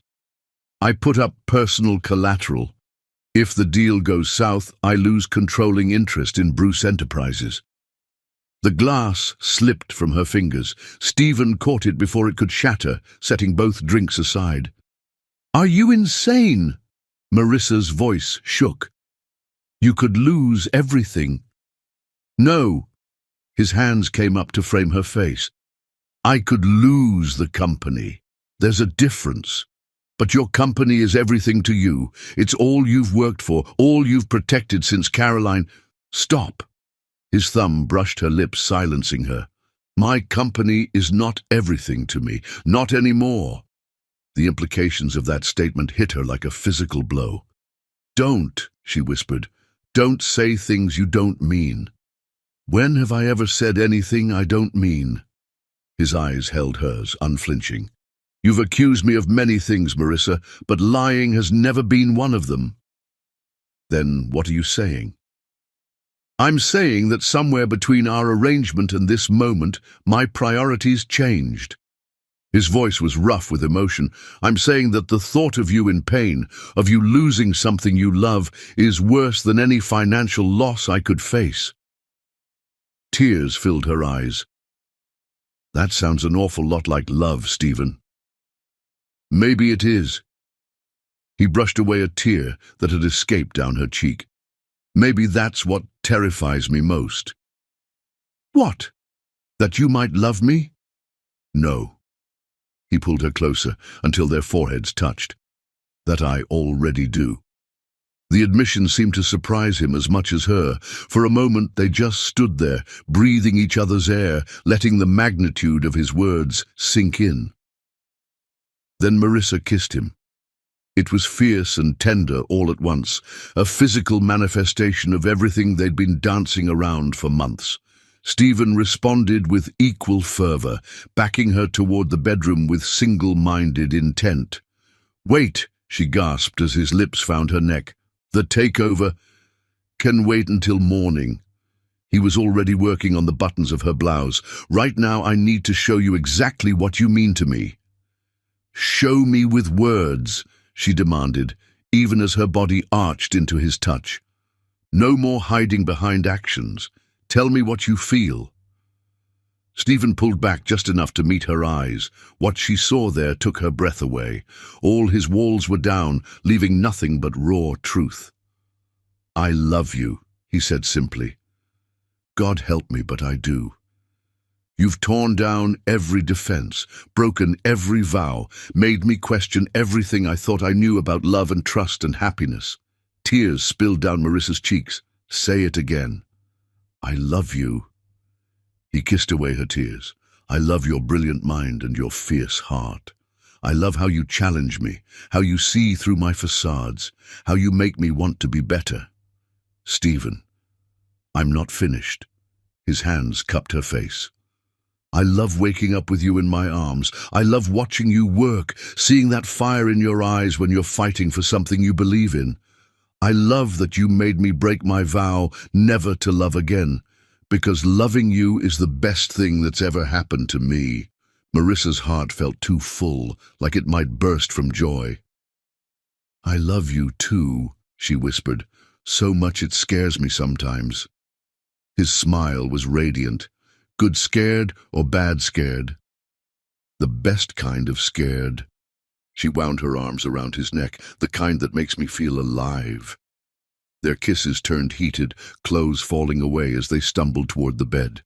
Each touch was a confession, each caress a promise, each gasp a declaration of love too long denied.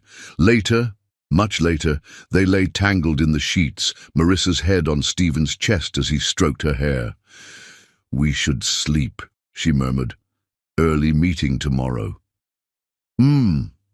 He pressed a kiss to her temple. "One more thing first." "What's that?" "Marry me." She lifted her head to look at him, confused. "We're already married." "No." He sat up, pulling her with him. "Marry me for real. No contracts, no business arrangements, no convenience. Marry me because you love me and I love you, and I want to spend the rest of my life showing you exactly how much." Fresh tears spilled down Marissa's cheeks. "Yes," she breathed. 1,000 times yes.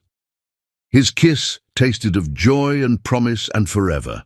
Outside, New York's lights twinkled like stars, bearing witness to a miracle.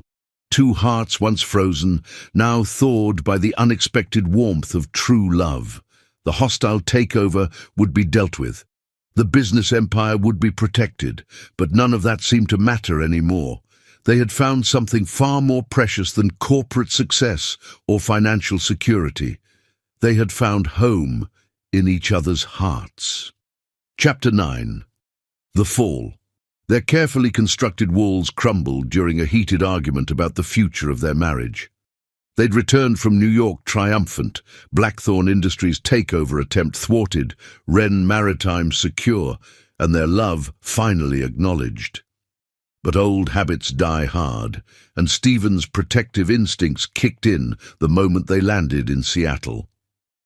Marissa found him in his home office, systematically dismantling the emotional progress they'd made in New York.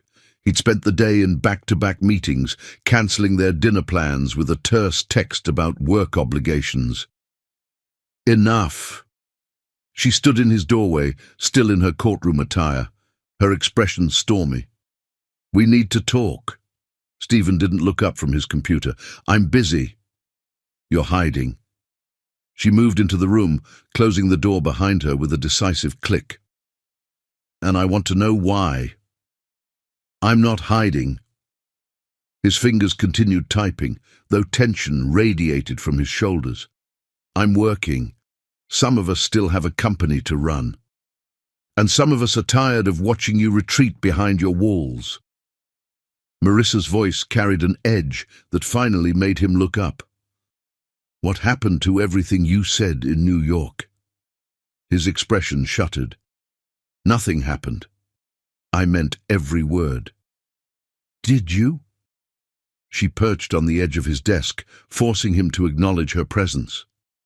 "Because the man who told me he loved me, who asked me to marry him for real, that man wouldn't be avoiding me." "I'm not avoiding you." But he wouldn't meet her eyes. "I'm protecting you." "From what?" From me." The words exploded from him as he pushed back from the desk, standing to pace the room. "From this intensity between us, from the way I feel about you, from all of it." Marissa watched him move, her heart aching at the conflict evident in every line of his body. "Admit it," she challenged softly. "You're not keeping your vow because of Caroline. You're keeping it because you're already falling for me. You're delusional." "Am I?" She stood, moving to block his pacing. "Then why did you risk Bruce Enterprises to save my family's company? Why do you watch me when you think I'm not looking? Why can't you sleep with anyone else?" "Because you're mine." The words exploded from him like bullets. "Because the thought of anyone else touching you makes me crazy. Because I can't breathe when you're not near me. Because everything I've built, everything I've protected, means nothing compared to keeping you safe and happy." The confession hung in the air between them, raw and honest. Marissa's breath caught at the intensity in his eyes. "That sounds an awful lot like love, Stephen. It's obsession." He ran his hands through his hair, already disheveled from the gesture being repeated throughout the day. "Possession, not love. Keep telling yourself that." She stepped closer, invading his space. "Keep pretending you don't feel what I feel. Keep building those walls higher and higher until you suffocate behind them." His hands shot out to grasp her arms, whether to push her away or pull her closer, neither was sure. "What do you want from me?" "The truth." She didn't back down from his intensity. "No more games, no more denial. Tell me what you're really afraid of." "You know what I'm afraid of." "Tell me anyway." Her voice softened. "Let me in, Stephen." All the way in. Something broke in his expression. "I'm afraid of loving you more than I already do," he whispered. "I'm afraid of how complete you make me feel, of how empty I am when you're not near. I'm afraid that if I let myself fall completely, I'll never recover when you leave." "When I leave?" Marissa's heart clenched. "Why would I leave?" "Everyone leaves." His voice was raw with old pain. "My mother left when I was 10. Caroline left with half my company's secrets. Even my father, the great Richard Bruce, he left me with a legacy of expectations and obligations, but never love." Understanding dawned. "That's why you made that public vow never to love again. It wasn't just about Caroline, was it? It was about protecting yourself from ever being abandoned again." Stephen's grip on her arms loosened, his hands sliding down to tangle with hers. "I've spent my whole life building walls, Marissa, creating a fortress around my heart that no one could breach. Then you came along with your sharp mind and sharper wit, and suddenly there were cracks in my defenses." "Good." She squeezed his hands. "Those walls were killing you, Stephen. They were keeping out pain, yes, but they were also keeping out joy, keeping out love." "I told you in New York that I love you," he said quietly. "I meant it, but loving you terrifies me more than anything ever has." "Why?" "Because it's real." His forehead dropped to rest against hers. "What I felt for Caroline was infatuation, young love. This is something else entirely. Something all-consuming. Something I couldn't survive losing." Marissa released his hands to frame his face, making him meet her eyes. "Then it's a good thing you're never going to lose me." "You can't promise that." "I can promise that I love you." Her thumbs brushed his cheekbones. "I can promise that I choose you every day, not because of any arrangement or obligation, but because you're the other half of my soul. I can promise that whatever comes, we face it together." Tears filled his eyes. "I don't deserve you." "Yes, you do." She kissed him softly. "You deserve love, Stephen. You deserve happiness. You deserve everything you've been denying yourself all these years." His control finally shattered. With a sound that was half sob, half growl, he pulled her into a kiss that was both desperate and tender. His hands tangled in her hair as he backed her toward his desk, needing to be closer, to feel her heart beating against his. "Tell me again," he breathed between kisses. "Tell me you love me." "I love you." She gasped as his lips found her neck. "I love your brilliant mind and your wounded heart. I love how fiercely you protect what's yours, how completely you love once you let yourself feel it." His hands were already working at the buttons of her blouse. "More. I love waking up in your arms." She helped him with the buttons, needing to feel his skin against hers.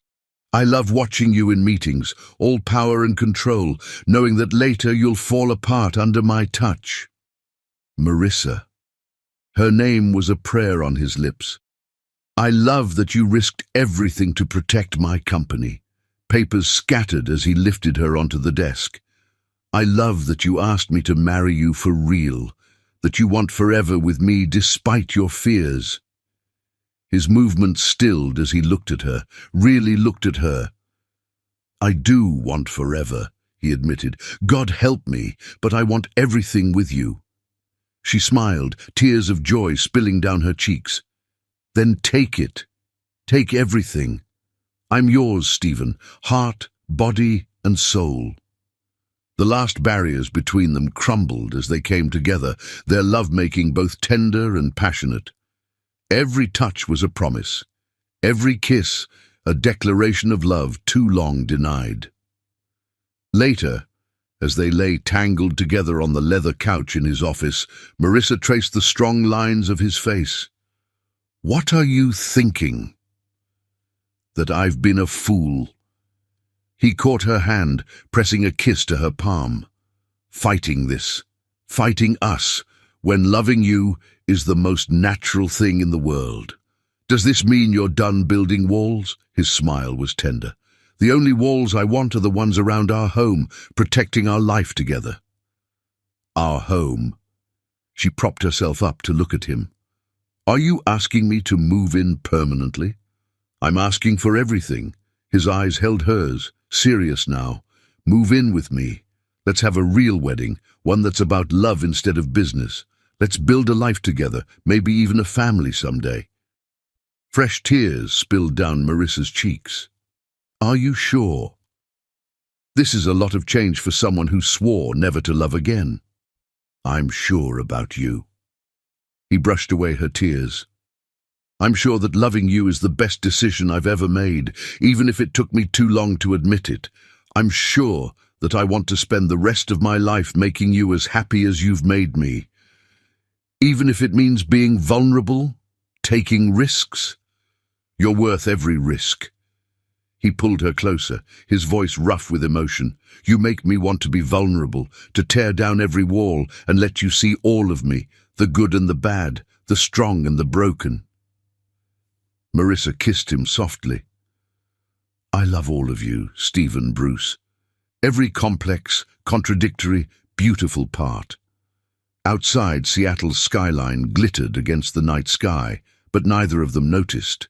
They were too lost in each other, in the miracle of walls coming down and hearts opening up, in the profound joy of finally completely falling in love. The man who had sworn never to love again had found his exception, his miracle, his reason to break every vow except one. The vow to love Marissa Wren for the rest of his life. Chapter 10. Truth and Consequences.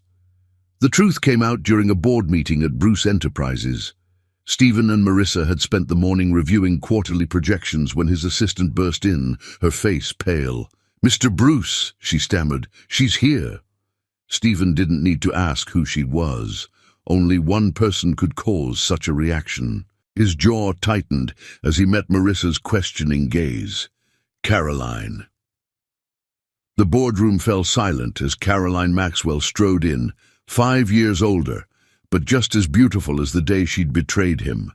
Her designer suit screamed power, her stilettos clicking against marble like ammunition. "Stephen, darling." Her smile was sharp as a blade. "Did you miss me?"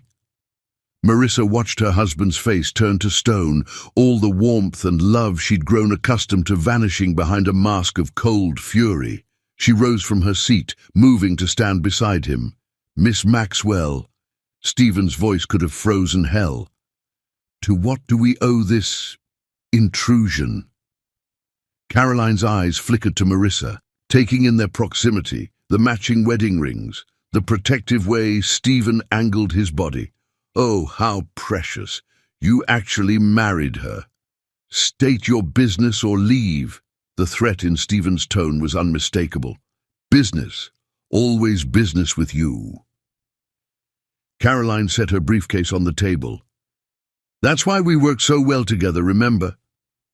Until you got all emotional about a few stolen patents." Marissa felt Stephen tense beside her. Without thinking, she placed her hand on his arm, steadying him. The gesture wasn't lost on Caroline. "How sweet," she purred. "He lets you touch him. Tell me, Mrs. Bruce, does he still flinch when you say, 'I love you'? Still build those lovely walls between his heart and everyone else?" "The only thing my husband flinches from is toxic manipulation." Marissa's voice was pure steel. "Now, as he said, state your business." Caroline's smile widened. "Your husband? Oh, that's rich. Stephen doesn't do love, remember? He made quite a public spectacle of swearing off it forever." She turned to Stephen. "What was it you said?" "Love is a weakness I'll never indulge in again." People change. Stephen's hand found Marissa's, squeezing gently. "Now, for the last time, why are you here?" "I'm here representing Morris Technology." Caroline opened her briefcase, withdrawing a stack of documents. "We're prepared to offer a very generous buyout of Bruce Enterprises. The board has already expressed interest." Stephen's laugh was cold. "You're delusional."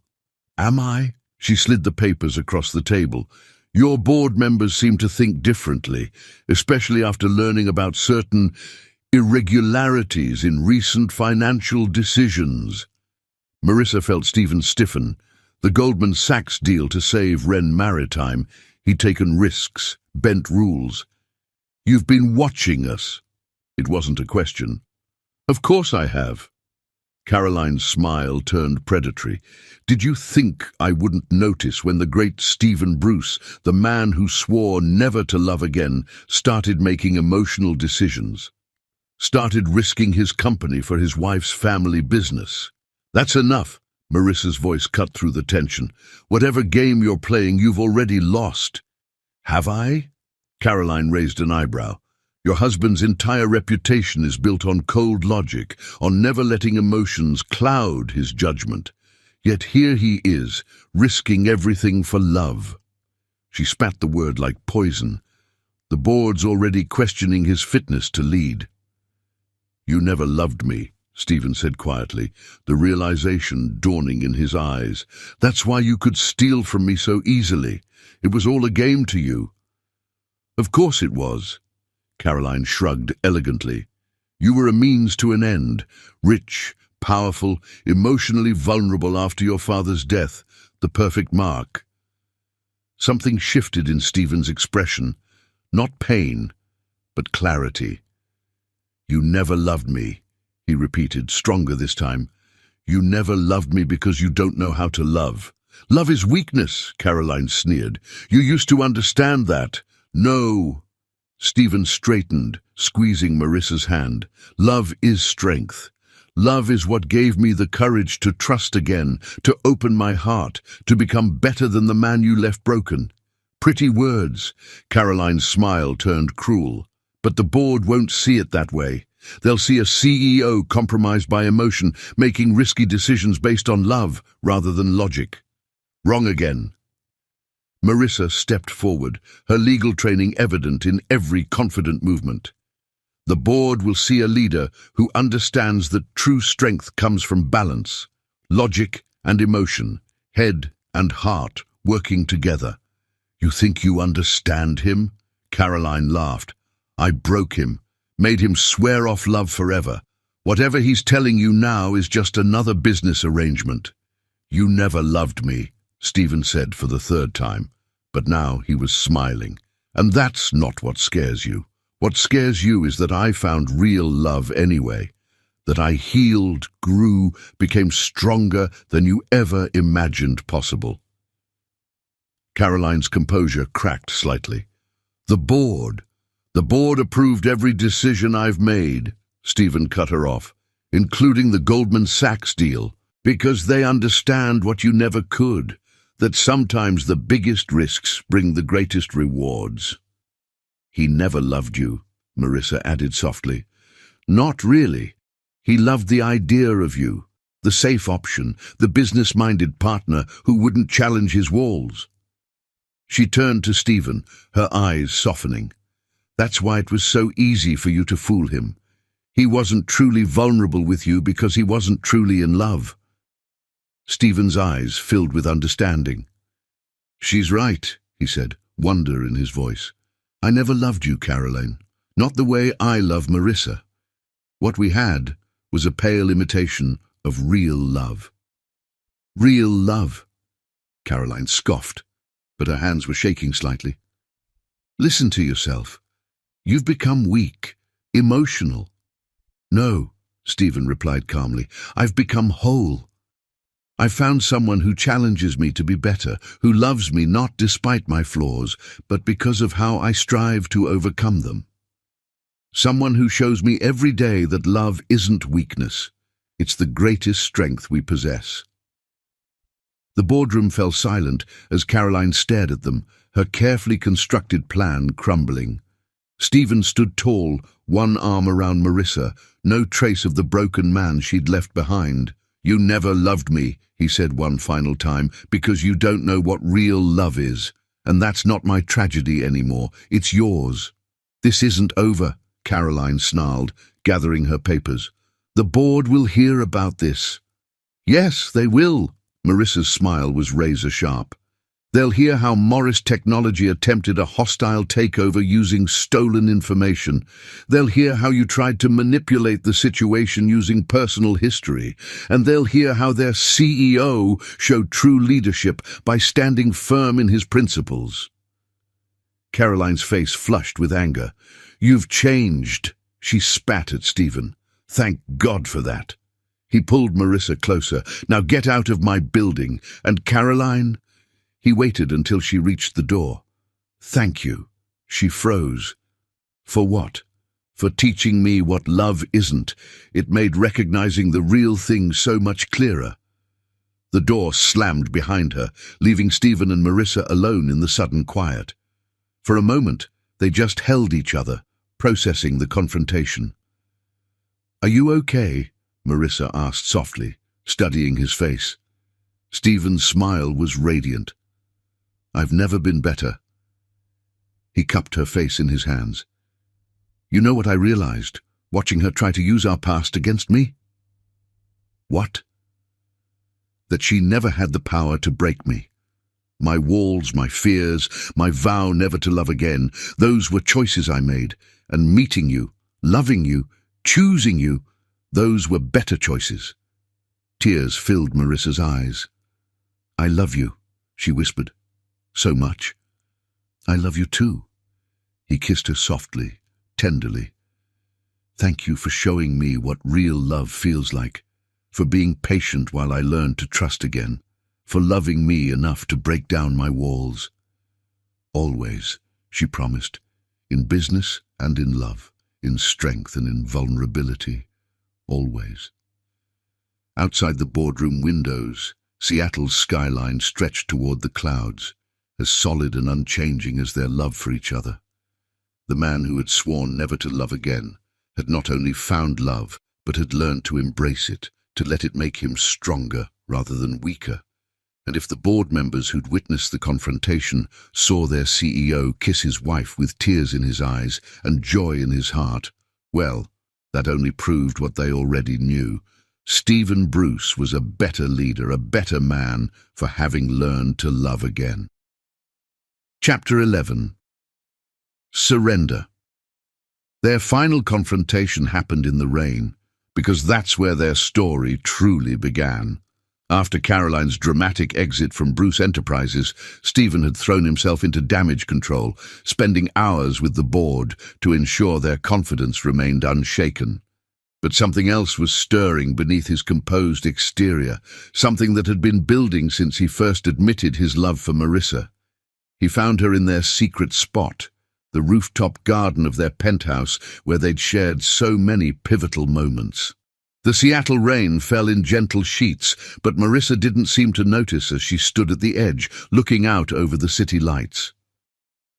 "I thought I'd find you here," Stephen said softly, moving to join her. She didn't turn. "Shouldn't you be in meetings?" "I've had enough meetings." He stepped closer, close enough to feel the heat radiating from her body, but not quite touching. "The board is satisfied.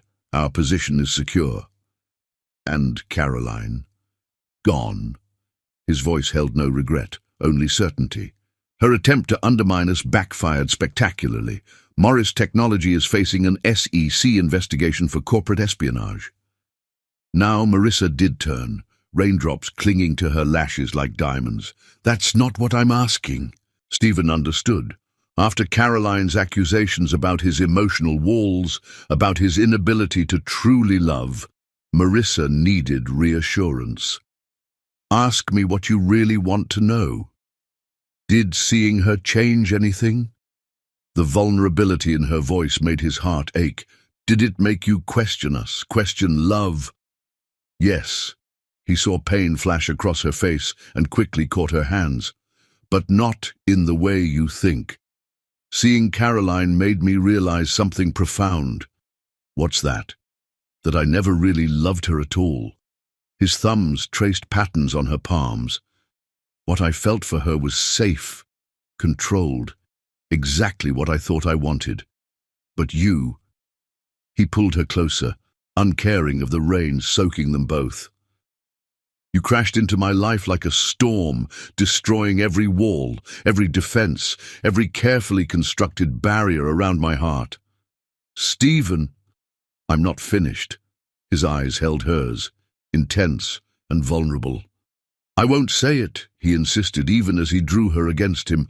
"I won't break my vow." "Then show me," Marissa whispered, her hands sliding up his chest. "Show me what you can't say." The kiss started gentle, but quickly turned desperate.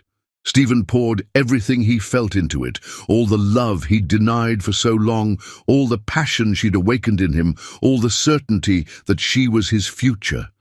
When they finally broke apart, both were breathing hard. Rain ran down their faces, but neither noticed. "I was wrong," Stephen confessed, his forehead pressed to hers. "About love, about walls, about everything. I thought loving someone meant giving them power to destroy you. But real love, what we have, it doesn't destroy. It builds, it heals, it makes you stronger than you ever thought possible." Tears mixed with raindrops on Marissa's cheeks. "Keep talking." "When I made that vow never to love again, I thought I was protecting myself." His hands framed her face, thumbs brushing away the moisture there. "But all I was doing was hiding. From pain, yes, but also from joy. From the kind of love that changes you, challenges you, makes you want to be better."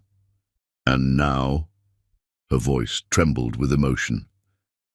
"Now, I understand that some vows are meant to be broken." He kissed her softly, reverently. "Because keeping them would mean missing out on the greatest gift I've ever received, your love." Marissa's hands fisted in his shirt, pulling him closer. "Say it again." "I love you." The words came easily now, naturally like breathing. "I love you with everything I am, everything I've been, everything I hope to become.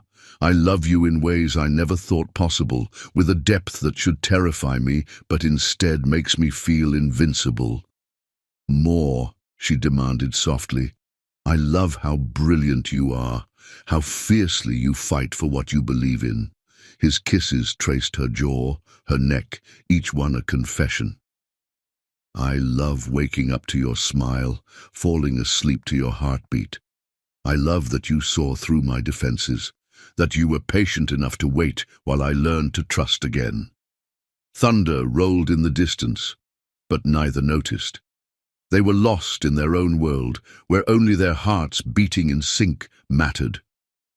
"I love that you make me want things I never thought I'd have." Stephen's voice roughened with emotion. "A real marriage, a family, a future filled with love instead of logic. You make me dream again, Marissa. You make me believe in possibilities I'd given up on years ago." She pulled back just enough to meet his eyes, seeing there all the love and vulnerability he'd hidden for so long. "Tell me what you want," she whispered. "Everything you want." "You." His answer was immediate, passionate. "Forever, in every way possible. I want to renew our vows, but this time with no contracts, no business arrangements, just pure love. I want to build a life with you, have children with you, grow old with you. I want everything I was too afraid to want before." Tears spilled freely down Marissa's cheeks now. "When did you become such a romantic?" "When you taught me that love isn't weakness."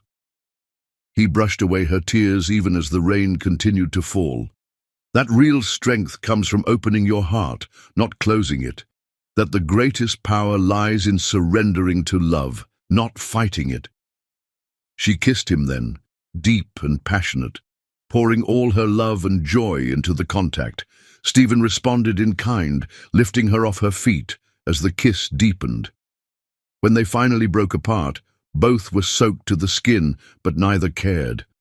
The city lights sparkled around them like stars fallen to earth, bearing witness to their love. "Take me home," Marissa whispered against his lips. Stephen's smile was tender as he gathered her closer. "We are home. Wherever we're together, that's home." The elevator ride to their penthouse was charged with electricity, their hands and lips unable to stay apart. By the time they reached their bedroom, both were trembling with need. "I love you," Stephen breathed between kisses as they fell onto their bed. "I'll never stop saying it now, never stop showing you." "Show me again," Marissa demanded softly, pulling him closer. "Show me how much you love me." He did. Oh, how he did. Later, as they lay tangled in sheets and each other, the storm outside finally passing, Marissa traced the strong lines of his face. "You know what this means, don't you?" "What's that?" He caught her hand, pressing a kiss to her palm. "You'll have to make a new public declaration." Her eyes sparkled with mischief. The man who swore never to love again, now proclaiming his love for all to hear. Stephen laughed, the sound full of joy. "I'll take out a billboard if you want. Buy airtime on every channel. Hire skywriters to spell it across Seattle's sky." He grew serious, his eyes intense. "I'm not hiding anymore, Marissa. Let the whole world know that love isn't just possible, it's the most powerful force in existence." "And what about your reputation?" she teased gently. "The Ice King of Seattle, melted by love." "Let them talk." He pulled her closer, his voice rough with emotion. "Let them see what real love looks like. Let them understand that true strength isn't in walls and barriers, but in the courage to be vulnerable, to trust, to love completely." Outside, the clouds were breaking, revealing a sky full of stars. But the greatest light came from within their bedroom, where two hearts beat as one, where love had finally triumphed over fear, where surrender had led to the greatest victory of all. Chapter 12. New Promises. As the first light of dawn painted Seattle's sky, Stephen stood in his private office at Bruce Enterprises, looking out over the awakening city. In his hand, he held a small velvet box, not containing a ring, for Marissa already wore his, but something equally precious. His phone buzzed with a message from Marissa. "Missing you. Where did you disappear to so early?" Instead of responding, he smiled and waited. She would find him soon enough. He'd left a trail of white orchids, her favorites, leading from their penthouse to his office, each bloom attached to a handwritten note describing a moment he fell deeper in love with her. The first orchid. The day you challenged my walls in this very office. The second, when you danced with me at our business arrangement wedding and I felt my heart stir. The third, the night of the thunderstorm, when you showed me what real passion felt like. 20 orchids, 20 moments, leading her on a journey through their love story. Right on cue, his office door opened. Marissa stood there breathless, clutching the orchids and notes, her eyes bright with tears. "Stephen," she whispered, "what is all this?" He turned from the window, and her breath caught at the sight of him. Gone was the usual power suit.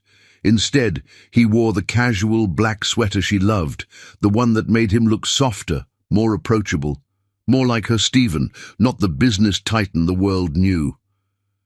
"Do you remember what you asked me last night?" He moved toward her slowly. "About what I was thinking when I first saw you." "Yes," she said softly. "I lied." He stopped before her, taking the flowers from her hands and setting them aside. "I told you I was thinking about the merger, about business. But the truth is, the moment you walked into my office, something inside me recognized you. Not as a business partner, not as a convenient arrangement, but as the woman who would change everything." "Stephen." "Let me finish." His hands framed her face. "I fought it so hard, built my walls higher, made that public vow never to love again, convinced myself it was just attraction, just convenience. But deep down, from that very first moment, my soul knew yours." Tears spilled down Marissa's cheeks as he reached into his pocket and withdrew the velvet box. "This isn't a ring," he said softly, opening it to reveal an antique key on a delicate platinum chain. "This is the key to the first house I ever bought. Long before I became who I am today. I've never shown it to anyone, never even told anyone about it. It's my sanctuary, the place I go when I need to remember who I am beneath all the armor." "It's beautiful," she breathed, touching the key gently. "It's yours now." He lifted the chain, placing it around her neck. "Because you are my sanctuary now. You are where I find peace, where I can be completely myself, where all the walls come down and only love remains." Marissa's hands trembled as she touched the key resting against her heart. "I don't understand. Why today?" Stephen smiled, pulling her closer. "Because today marks exactly 1 year since you first walked into my office. 1 year since my heart recognized its mate, even if my head took longer to catch up, and I wanted to show you something." He led her to his desk, pressing a button that activated a hidden screen. Images filled the wall, hundreds of photographs taken over the past year. Marissa at their wedding, looking uncertain but determined. Their first real kiss on the charity gala balcony. Quiet moments in their penthouse. The day they saved her family's company. Their rain-soaked declarations of love. "You've been documenting our story," she realized, amazed. "Every moment I fell deeper in love with you." His arms wrapped around her from behind. "Every time you broke down another wall, every instance, I thought my heart would burst from loving you so much." "But you didn't know." She turned in his arms. "Back then, you were still fighting it." "My mind was fighting." He pressed his forehead to hers. "But my heart knew. It's why I kept these moments, even when I was denying what I felt. Something in me knew they were precious, knew they were pieces of the greatest love story I'd ever know." Music began to play softly, the song from their first dance at their wedding. But this time, when Stephen pulled her into his arms, there was no audience, no pretense, no walls between them. "I have new vows for you," he murmured as they swayed together. "Not the business arrangement we made a year ago. not even the love declarations we shared in the rain, but promises for our future, for the life we'll build together. Tell me, she whispered against his heartbeat. I vow to love you with everything I am, he began, his voice rough with emotion. To wake each morning grateful for the miracle of finding you, to fill our life with so much joy and passion that you never doubt, not for a moment, that meeting you was the best thing that ever happened to me. Tears fell freely down Marissa's face as she responded, I vow to keep loving you past reason, past logic, past any bounds or barriers, to be your partner in all things, your safe harbor in every storm, your home in this world. I vow, his lips brushed her temple, to spend every day showing you what real love looks like, to build a family with you, to grow old with you, to love you more fiercely with each passing breath. I vow, she pressed closer, to keep challenging you, supporting you, believing in you, to fill our days with laughter and our nights with passion, to love you completely, eternally, without reservation or fear. Their vows mingled with kisses as the sun rose higher, bathing them in golden light. The wall of photographs watched over them, testament to a love that had grown from business to passion to something transcendent. I have one more surprise, Stephen murmured against her lips. More than all this? He smiled, leading her to the window. Look there, across the bay. Marissa followed his gaze to see a fleet of boats moving into position, their decks covered in what looked like white fabric. What? As if on cue, the fabric unfurled, revealing massive letters visible from their vantage point. Stephen Bruce loves Marissa Wren, now and forever. You didn't, she gasped, laughing through her tears. Oh, but I did. He pulled her back against his chest. Let the whole world know, the man who swore never to love again hasn't just fallen in love. He's found his soulmate, his miracle, his forever. As Seattle awakened fully, its citizens would discover their city transformed into a declaration of love. Every digital billboard, every public screen, even the Space Needle itself, carried the same message. The business titan, who had once publicly sworn off love, was now just as publicly embracing it. But in his office, wrapped in each other's arms, Stephen and Marissa were in their own world. Their kisses tasted of promises and passion, of broken vows remade stronger, of a love powerful enough to transform ice into fire, fear into courage, solitude into connection. For in the end, their story wasn't about business arrangements or careful plans. It was about two souls finding their missing pieces, two hearts learning to beat in harmony, two lives merging into something greater than either had imagined possible. And if anyone looking up saw the infamous Ice King of Seattle dancing with his beloved in the morning light, saw him glowing with the kind of love he'd once sworn never to feel, saw him surrendering completely to the greatest force in existence, well, that was the most beautiful testimony of all. Love had won, not through force or manipulation, but through patience and understanding and the courage to be vulnerable. And in that victory, two hearts became one, two paths merged into a single journey, and two souls found their way home in each other's love. Their forever was just beginning. Subscribe if you loved.